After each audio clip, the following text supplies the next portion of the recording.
Bonjour.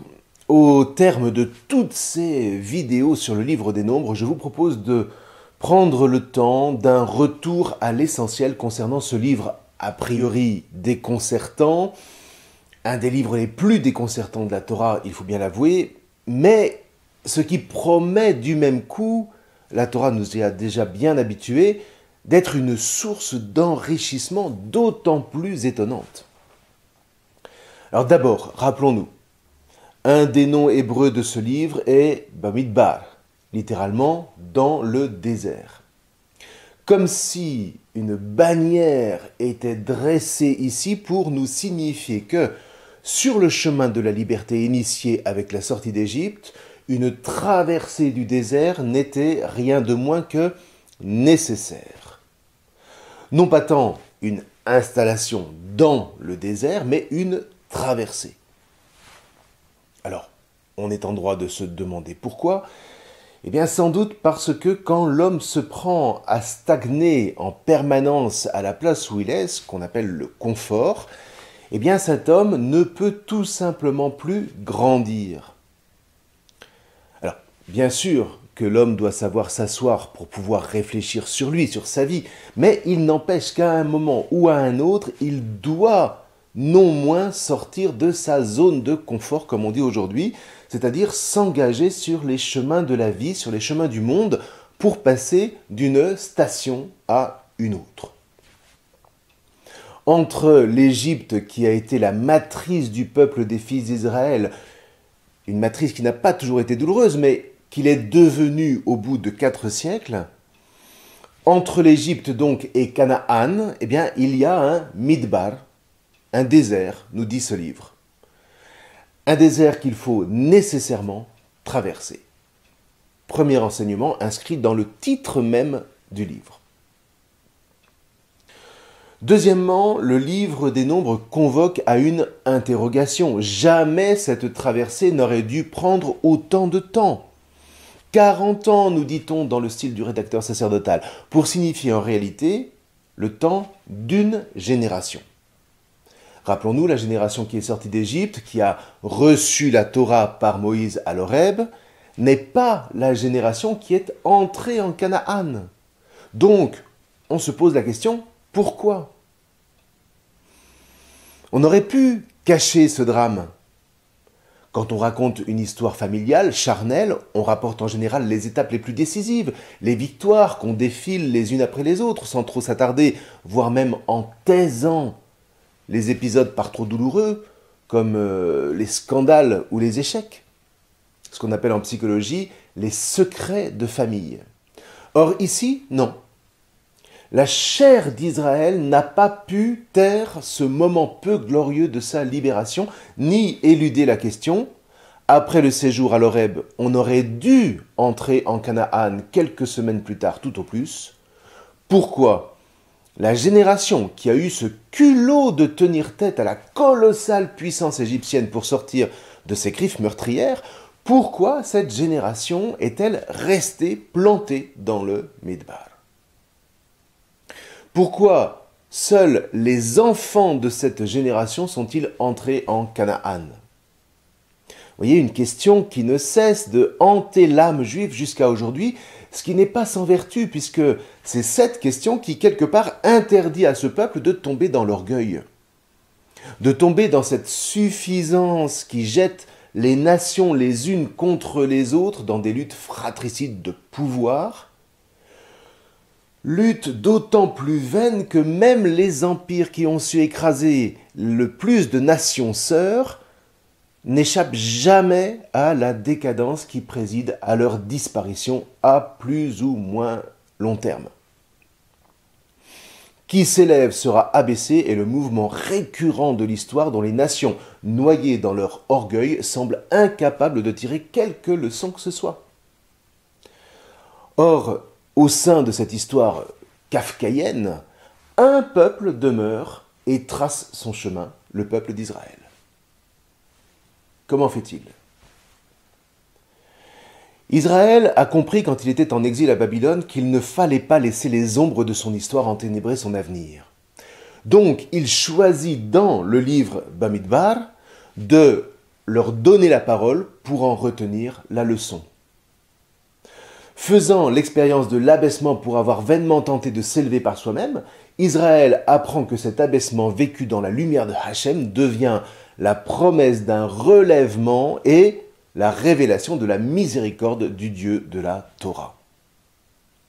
Et là, ça n'est pas la moindre grandeur de ce peuple pour qui le livre du désert, Bamidbar, n'est ni plus ni moins que le témoin du chemin qui permet l'avènement de la promesse de Dieu faite à Ézéchiel. Je leur donnerai un cœur de chair. Bien voilà, vous voyez, le cœur de chair d'Israël se reconnaît à ce qu'il s'ouvre ici à un magnifique abandon de toute superbe sous la forme d'une confession. Si tant est que c'est à la capacité de confesser son péché qu'on distingue un cœur de chair d'un cœur de pierre. Et soit dit en passant, qu'on découvre ce qu'est la véritable virilité. Un jour, il faudra que je vous fasse une vidéo sur ce thème profondément biblique. En attendant, dans un effort d'honnêteté absolument sans pareil dans l'histoire du monde, Israël va donc mettre cette période peu glorieuse en récit. Pourquoi faire? Mais pour accéder à son identité. Pour savoir qui il est dans la mesure où, comme l'a montré Paul Ricoeur dans un maître ouvrage intitulé « Soi-même comme un autre », toute identité est essentiellement narrative. Vous voulez savoir qui vous êtes? Vous devez nécessairement passer par la narration, par le fait de vous raconter, dans quelle histoire familiale, populaire, traditionnelle vous vous inscrivez pour pouvoir ensuite envisager ce qu'on appelle l'éthique, c'est-à-dire envisager les actes qui vont déterminer votre présent et votre avenir. Et la Torah, de ce point de vue, est un exercice exceptionnel, unique de narration de la part d'un peuple qui, plus que tout autre, se donne pour tâche de raconter d'où il vient, où il va, et donc qui il est. Et le christianisme qui se greffe sur cette racine de la Torah de Moïse par Jésus ne comprend son identité que s'il entre à son tour dans sa narration. D'où la rédaction d'un Nouveau Testament, d'où la discipline de rassemblement régulier où ce récit de la vie de Jésus et des débuts de l'Église est proclamé et où, par les sacrements, cette narration s'inscrit dans sa chair. Encore une fois, je leur donnerai un cœur de chair. Voyez, passer directement aux valeurs chrétiennes, comme on dit, sans passer par le récit, sans passer par la narration, c'est être ni plus ni moins que dans l'idéologie pure, désincarnée et mortifère. L'histoire récente l'a suffisamment montré, et à grande échelle qui plus est. Bref, tout ça pour dire que si le récit de Bamidbar n'est vraiment pas glorieux, s'il ne présente pas Israël sous son meilleur jour, il offre néanmoins à ce peuple une narration qui illumine sans phare son identité, et ce faisant, lui offre sa place dans l'histoire. C'est encore une fois tout à l'honneur d'Israël d'avoir porté à la lumière ces zones d'ombre plutôt que de les enfouir, comme on fait toujours avec les secrets de famille. Un secret de famille, ça plombe l'histoire qu'il a comme infestée, de sorte qu'il génère une souffrance d'autant plus douloureuse qu'elle est toujours difficile à diagnostiquer. L'histoire de la famille se fossilise, pour ainsi dire. La descendance est comme frappée d'immobilisme et génère des douleurs d'autant plus vives qu'on ne sait pas par quel coup du sort on n'arrive plus à marcher. Du coup, en narrant cette face cachée de son histoire à la face du monde entier, devant toutes les nations, Israël s'avoue avant tout à lui-même que si cette partie de son histoire fondatrice fut malheureuse, à la réflexion, ça n'est pas par la faute de Hachem, mais bien par celle des fils d'Israël eux-mêmes. Par la narration du livre des Nombres, Israël s'identifie lui-même comme son pire ennemi à chaque fois qu'il se révolte contre Hachem. Et par cette identification, Israël se donne un moyen formidable pour être vigilant vis-à-vis de lui-même, à savoir rester en état de marche, quoi qu'il arrive, génération après génération. Vous voyez, toute la vigueur du peuple juif se puise, pour ainsi dire, dans le récit du livre de Bamidbar, ce que trop peu de chrétiens comprennent. En fait, encore une fois, c'est un livre de confession qui appelle et qui révèle la miséricorde de Hachem, dans la mesure où Bamidbar dénote un acte de foi phénoménal. La foi de tout un peuple qui se reconnaît pécheur, qui apprend donc à lâcher prise, à s'en remettre à la Torah de Hachem et qui expérimente un de ses attributs les plus essentiels, à savoir la miséricorde. Un très beau passage du Talmud de Babylone, dans le traité Berachot, dit que Dieu est miséricordieux avant d'être juste. Il est même miséricordieux avant le péché. Dit autrement, vous voyez, ça n'est pas le péché qui rend Hachem miséricordieux, le péché n'a pas ce pouvoir, mais c'est parce que Hachem est miséricordieux avant le péché qu'il peut faire miséricorde après. Et dans le même sens, un autre passage du Talmud précise que si Hachem crée, eh bien c'est en vertu d'une miséricorde qui précède cette création. Parce que Hachem sait combien l'homme sera fragile et que sa mission sera difficile étant donné l'étendue de cette vulnérabilité. Mais il décide néanmoins de créer le monde parce que sa miséricorde ne cessera jamais de relever l'homme faible et pécheur. Mieux encore, tout pécheur qu'il soit, par la vertu de cette même miséricorde divine, Hachem sait que cet homme parviendra à être élevé jusqu'à la joie des noces éternelles. Bien, toujours est-il qu'au fil du livre de Bamidbar, ce peuple apprend à obéir, il s'identifie ainsi comme fils, il s'identifie ainsi comme libre. Il apprend que choisir le chemin de la vie suppose d'abandonner celui de la mort, ce qui n'est une leçon facile pour personne. Et tout ici est dans le verbe apprendre. On apprend véritablement que charnellement, c'est-à-dire en réalité à partir du moment où l'on entre dans un récit, dans une narration qui me précède et que je me découvre en capacité, en devoir même de transmettre. Parce que non, tout n'est pas spontané, le bien n'est pas spontané, l'amour n'est pas spontané, les valeurs de la vie ne sont pas spontanées. Tout cela s'apprend, mais ne s'apprend, nous dit la Bible, que par la science de la narration, sans laquelle il n'y a aucune transmission possible. Ce qui n'est pas narré est stérile, voire mortifère. Raison pour laquelle vous aurez beau lire des milliers de maximes de sagesse, toutes plus belles les unes que les autres, vous aurez beau faire de la philosophie, apprendre par cœur des manuels entiers de morale, stoïcienne, chrétienne, laïque ou autre, tant que cette sagesse, cette philosophie ou cette morale n'intègre pas une narration, elle reste vaine. Et ce n'est pas là un des moindres enseignements de la Torah, ni des évangiles d'ailleurs. Voyez, la grandeur inaliénable de ce petit peuple au milieu de toutes les nations a été d'accepter d'être le premier à se mettre au travail. Un travail de narration dont le livre Bamidbar se présente comme une confession sans phare à la face de Hachem et de toutes les nations, on l'a déjà suffisamment dit. Mais rien que pour ça, sa lecture devrait se faire dans un sentiment de profonde gratitude au regard de son édition qui nous permet de dire, malgré tout ce qu'on peut lui reprocher aujourd'hui pour quelque raison que ce soit, qu'Israël, à l'instar de Moïse, est le peuple le plus humble que la terre ait porté, au sens où Thérèse de Lisieux, éclairée par l'imitation de Jésus-Christ, rappelle à sa sœur Céline ce qu'est la véritable humilité. Il faudrait surtout, me disait-elle, être humble de cœur, et vous ne l'êtes point tant que vous ne voulez pas que tout le monde vous commande.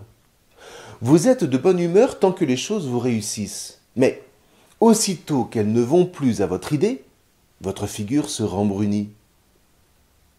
Et cela n'est pas la vertu. La vertu, c'est de se soumettre humblement sous la main de tous. C'est de vous réjouir de ce que l'on vous blâme.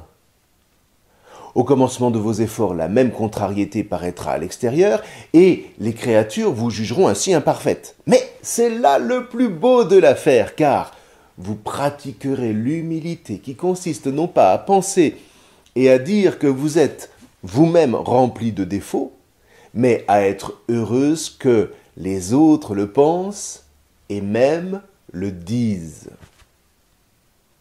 Alors là, c'est très fort, et c'est exactement ce que produit la lecture du livre des Nombres de la part des nations. Nous devrions être très contentes que le prochain nous dénigre quelquefois, car si personne ne faisait ce métier-là, que deviendrions-nous? C'est notre petit profit. Et là, Thérèse nous permet de comprendre que le livre de Bamidbar est moins celui des catastrophes que celui de l'humilité. Et l'humilité vraie. Bref, toujours est-il que cette marche donc a pris le temps d'une génération, mais de toute manière, et c'est ce qui nous intéresse, il y avait une traversée nécessaire pour passer d'une situation à l'autre, ce qu'en d'autres termes on appelle une croissance. Si on veut permettre à un enfant de vivre, eh bien, il ne faut pas se contenter de le mettre sur une chaise pour simplement le gaver et lui bourrer le crâne. Il faut l'accompagner dans sa marche d'un point à un autre. Il faut l'encourager dans les risques qu'il prend, non pas comme on comprend aujourd'hui le coaching, crois en toi, ouais, t'es le meilleur, yes we can, mais à travers la narration de l'histoire de laquelle il se reçoit. Pour aller de là à là, tes pères ont fait ceci, ils ont fait cela. Les conséquences furent celles-ci, elles furent celles-là, etc., etc. Une narration qui va alors permettre à chaque nouvelle génération, en se sentant appartenir à cette histoire, d'aller jusqu'au bout de ses propres choix, quels qu'ils soient, même mauvais de notre point de vue. Ce qui importe, c'est que cette narration lui permette d'entreprendre sa vie, d'entreprendre sa marche à travers le désert à traverser pour sortir de l'Égypte matricielle. Une narration qui, en substance, dit ceci: avec Jacob, une petite semence de 70 membres vient comme se déposer en Égypte pour y grandir, tel un embryon dans le ventre de sa mère. Mais plus de 4 siècles plus tard, il s'agit de sortir de cette Égypte matricielle, devenue étouffante avec le temps, pour répondre à l'appel de Canaan, où Israël a pour vocation de s'unir à Hachem, comme une épouse s'unit à son époux. Et entre les deux, reste toujours ce fameux désert à traverser. Un désert dans lequel on trébuche, où l'on se retrouve face à soi-même comme face à son pire danger, bref, où on se découvre vulnérable. Alors dès lors, on se révolte, on trépigne, on décide de prendre soi-même les choses en main. Vous savez, vous connaissez l'adage, on n'est jamais mieux servi que par soi-même. Ça reste encore à prouver. Et on provoque soi-même les catastrophes qu'on redoutait. C'est en gros le principe qui préside à la plus grande partie de la narration du livre de Bamidbar. Et de fait, vous voyez, à part les premiers chapitres et les tout derniers, eh bien, tout le livre nous fait passer presque sans interruption d'un échec à l'autre. Mais c'est, nous dit le livre, pour qu'Israël devienne adulte en acceptant joyeusement le secours de Hachem, miséricordieux. Or, regardez comment un livre écrit voici plus de 2500 ans diagnostique prodigieusement, charnellement nos problèmes contemporains, comme par exemple celui de la plupart de nos ados occidentaux, pathos et midinettes, sûrs qu'ils ont tout compris du monde, qu'ils regardent avec un mépris consommé. Pourquoi? Et parce qu'ils ont été surprotégés dans leur enfance et qu'ils sont dans le déni total de leur propre vulnérabilité. Ce qui leur interdit tout simplement de devenir adultes. À cause de ce monde omnivirtuel dans lequel on les noie, rares aujourd'hui sont les enfants confrontés au réel, sauf peut-être ceux qui font encore un peu de scoutisme, et encore. Rares sont surtout les enfants que les parents inscrivent dans une histoire, qu'il s'agisse de l'histoire de la famille ou de l'histoire d'un peuple. En racontant, en narrant cette histoire, telle qu'ils la connaissent, telle qu'ils la vivent charnellement. Et là, vous voyez, il ne s'agit pas uniquement de culture, mais proprement de vie spirituelle. Une vie dont la liberté se déploie non pas en se révoltant contre Dieu, mais en lui obéissant. Ah, si les parents savaient toute l'attente de leur progéniture à ce sujet, toute l'attente d'une histoire qui leur soit racontée, une histoire dans laquelle le spirituel tient la première place. Et ça, puisque l'école républicaine refuse de le leur donner, c'est donc bien à la famille et au peuple à laquelle cette famille se sent appartenir, le peuple juif ou l'Église chrétienne, d'offrir à la génération suivante le cadre narratif qui va lui permettre de se déployer et de viser un avenir d'une grandeur sans pareille, qui mettra en elle le désir de s'élever et d'élever avec elle tout le genre humain. Ça n'est pas rien. Eh bien, voyez, tout ça, c'est-à-dire le chemin nécessaire pour devenir adulte et prendre sa place dans le monde pour s'élever, pour l'élever, pour le transfigurer, et pas seulement pour le transformer, comme disait Karl Marx, c'est dans la Bible. Une Bible dans laquelle le livre Bamidbar tient une place majeure. Rien à voir avec les théories romantiques de l'éducation d'un Jean-Jacques Rousseau. La Bible tient sa crédibilité de ce qu'elle n'énonce pas de théorie pure, mais accroche tout son enseignement à l'expérience des pères qui ont à cœur de transmettre la mémoire de tout un peuple en racontant leur histoire, avec ses ombres comme avec ses lumières. Et tout ça, c'est du charnel, c'est du vécu sur le terrain, raison pour laquelle c'est de la sagesse à l'état pur. Et cette sagesse, eh bien, elle est là, humblement disponible entre nos mains, se livrant à être scrutée pour aujourd'hui sortir d'Égypte à la suite de Moïse, pour aujourd'hui marcher dans le désert, grandir, sans cacher que c'est en trébuchant, chute après chute, relèvement après relèvement, pardon après pardon vis-à-vis d'un Dieu en qui l'on apprend à mettre sa foi et son espérance. Et ça, vous voyez, la fin du livre du Deutéronome l'a bien compris. Cette Torah que je te prescris aujourd'hui n'est pas au-dessus de tes forces ni hors de ton atteinte. Elle n'est pas dans les cieux pour que tu dises « Qui montera aux cieux nous la chercher ? Qui nous la fera entendre afin que nous la mettions en pratique ?» Elle n'est pas au-delà des mers pour que tu dises « Qui se rendra au-delà des mers nous la chercher ? Qui nous la fera entendre afin que nous la mettions en pratique ?» Elle est tout près de toi, cette parole. Elle est dans ta bouche et dans ton cœur afin que tu la mettes en pratique. Alors maintenant, c'est vrai que la tradition juive comme la tradition chrétienne appelle aussi ce livre le Sefer ou le Chumash HaPekudim, comme dit le Midrash, c'est-à-dire le livre des dénombrements, d'où notre livre des nombres en français. Chumash, ça désigne les 5 livres de la Torah, ce qu'on appelle en français le Pentateuque. Alors on peut se demander pourquoi.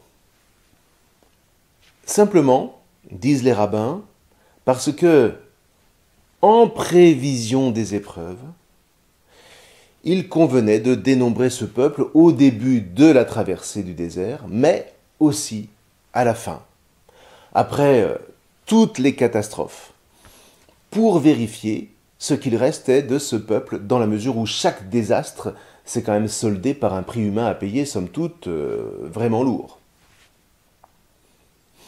Est-ce que, au terme de toutes ces épreuves, le peuple reste capable de répondre à l'appel de Hachem?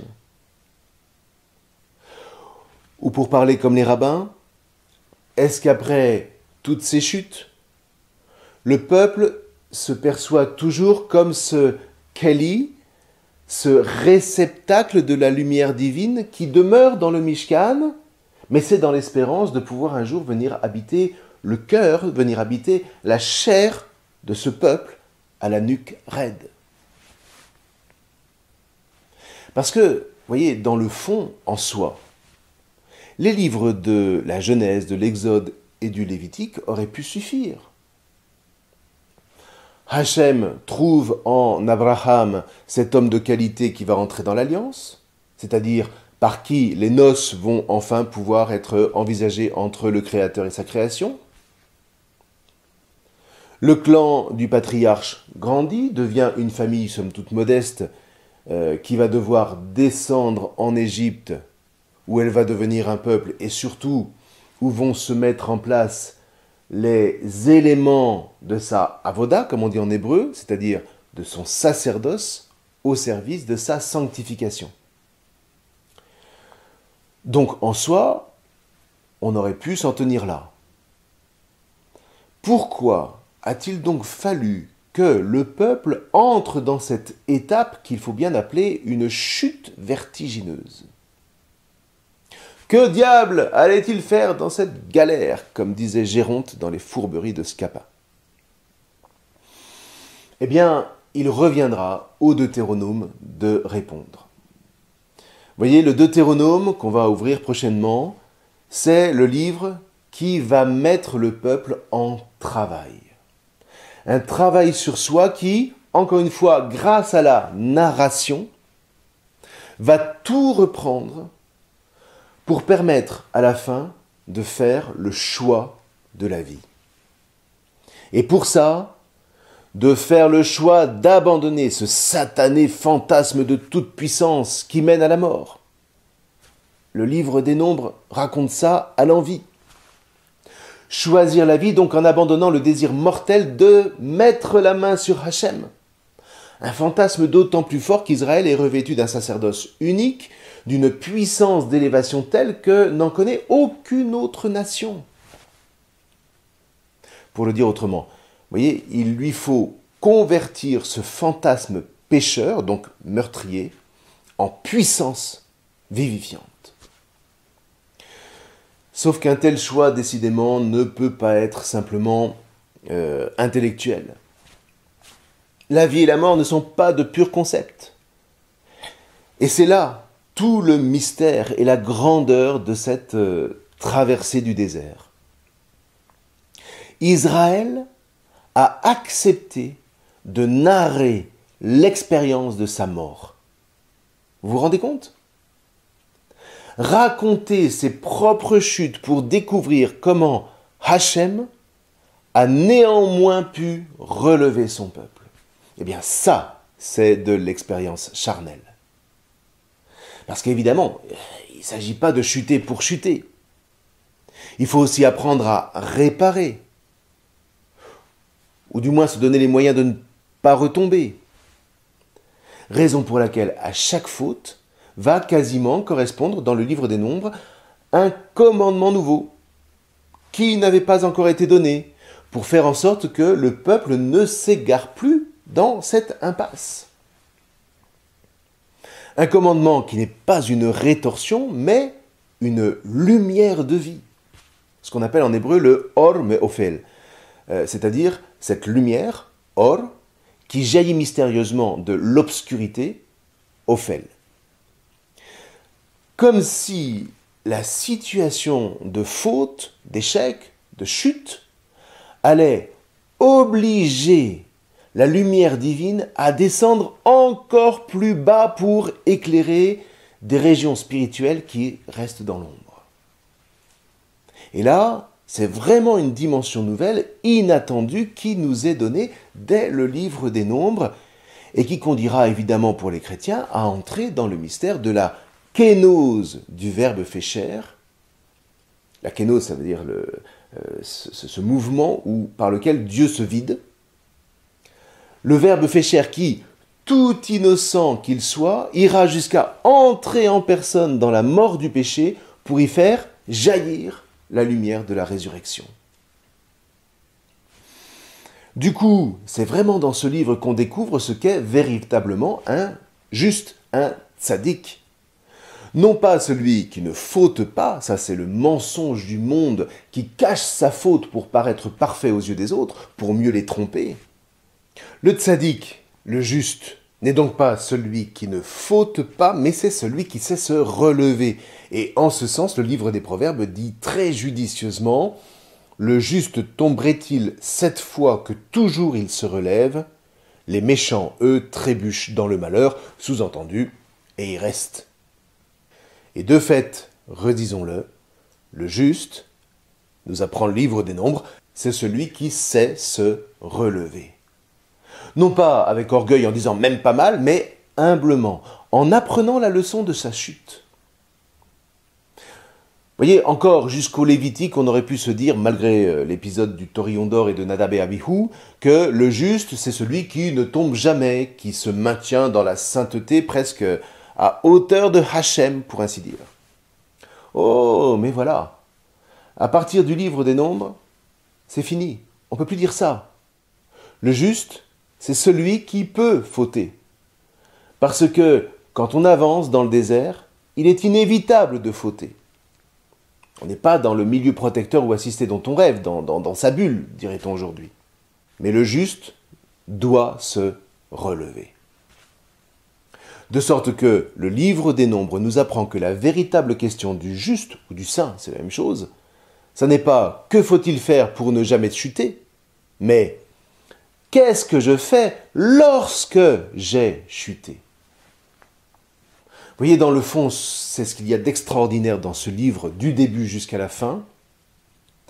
Le livre des Nombres nous propose une nouvelle définition du juste, à savoir celui qui n'a de cesse de se relever et de relever tout ce qui a pu être entraîné avec lui dans sa chute. Et du coup, on pourrait dire que le livre des Nombres, c'est le livre du passage, le livre qui raconte le passage d'une justification à une autre. La première justification se fait valoir de la présence miraculeuse de Hachem à travers la colonne de nuée, la manne et divers autres prodiges. Du coup, Israël se dit en quelque sorte « on n'a pas peur, on est les plus forts parce que Hachem est avec nous ». Gott mit uns. Sauf que, arrivé au moment de se battre pour entrer dans le pays, on l'a vu, Israël va se révolter. Israël va témoigner d'une lâcheté lamentable. Une lâcheté au demeurant qui est la nôtre, à vous et à moi, tant que nous n'avons pas travaillé sur nous-mêmes. Il faut donc passer, nous dit le livre des Nombres, à une seconde justification. Au terme de 40 années, le peuple a enfin appris qu'il est pécheur, qu'il ne peut plus prétendre à être Dieu à la place de Dieu, mais que s'il accepte de se recevoir de Dieu, alors jaillira en lui la lumière, la force, le courage des plus puissants qui soient pour toujours pouvoir se relever et élever la création comme Hachem l'y convoque. Il ne s'agit donc plus de devenir Dieu à la place de Dieu, mais de devenir Dieu en entrant dans une pleine communion avec lui, ce que célébreront les fameuses noces éternelles. Soit dit en passant, c'est exactement la raison pour laquelle un juif a l'interdiction absolue d'entrer dans le mystère de Hachem à travers la Kabbale avant 40 ans. Parce qu'il faut se savoir charnellement pécheur si on ne veut pas mourir d'être ébloui par la lumière divine. Mais bon, allez, je vous disais ça en passant. Quoi qu'il en soit, vous voyez, c'est exactement la parabole de Jésus à propos du pharisien et du publicain. 2 hommes montèrent au temple pour prier. L'un était pharisien et l'autre publicain, c'est-à-dire un collecteur d'impôts. Le pharisien se tenait debout, et il priait en lui-même, « Mon Dieu, je te rends grâce parce que je ne suis pas comme les autres hommes. Ils sont voleurs, injustes, adultères. » Ou encore comme ce publicain, « Je jeûne 2 fois par semaine, et je verse le 10e de tout ce que je gagne. » Donc, je suis juste à la première manière, à la manière présomptueuse d'Israël, d'avant le livre des Nombres. Le publicain, lui, se tenait à distance et il n'osait même pas lever les yeux vers le ciel. Mais il se frappait la poitrine en disant « Mon Dieu, montre-toi favorable au pécheur que je suis. » Voyez, le publicain, lui, est juste de la seconde justification, celle de l'homme humble qui ne se prévaut pas de sa force, mais qui compte sur la miséricorde de Hachem. Et donc, Jésus de poursuivre, « Je vous le déclare. Quand ce dernier redescendit dans sa maison, c'est lui qui était devenu juste, plutôt que l'autre. Qui s'élève sera abaissé, qui s'abaisse sera élevé. » Bien voilà. Voyez, la source de l'enseignement de Jésus n'est encore une fois pas ailleurs que dans la Torah de Moïse. Le juste, c'est celui qui ne compte pas sur les miracles extérieurs, mais celui qui, fort d'une justice intérieure, met toute son espérance dans la Torah qui le fera grandir en l'encourageant à mettre sa foi dans la miséricorde de Hachem. Parce que mystérieusement, on ne le redira jamais assez, c'est de croissance qu'il s'agit toujours et encore, selon le principe que toute épreuve qui n'anéantit pas fait grandir. Hachem est là pour prévenir tout anéantissement, ce qui est le cœur de l'évangile du Christ Jésus, selon au moins 2 principes que vous connaissez bien. D'une part, on vient d'entendre, qui s'élève sera abaissé, qui s'abaisse sera élevé. Qui s'élève, c'est-à-dire qui s'élève par soi-même, dans le fantasme de toute puissance, celui-là sera abaissé. Et là, on reconnaît un passif qui exprime dans la Bible que Dieu préside mystérieusement à cet abaissement, en même temps qu'il veille sur cet homme. Mais qui s'abaisse, c'est-à-dire qui entre librement dans cet abaissement et non qui le subit servilement, parce que alors rien ne peut avancer, qui s'abaisse donc sera élevé. Voyez, toujours ce passif qui exprime que Hachem, une fois l'homme vainqueur de son fantasme meurtrier, pourra enfin faire advenir la joie des noces. La joie de la rencontre nuptiale entre le Créateur et sa création, une rencontre souverainement libre et sans plus de peur.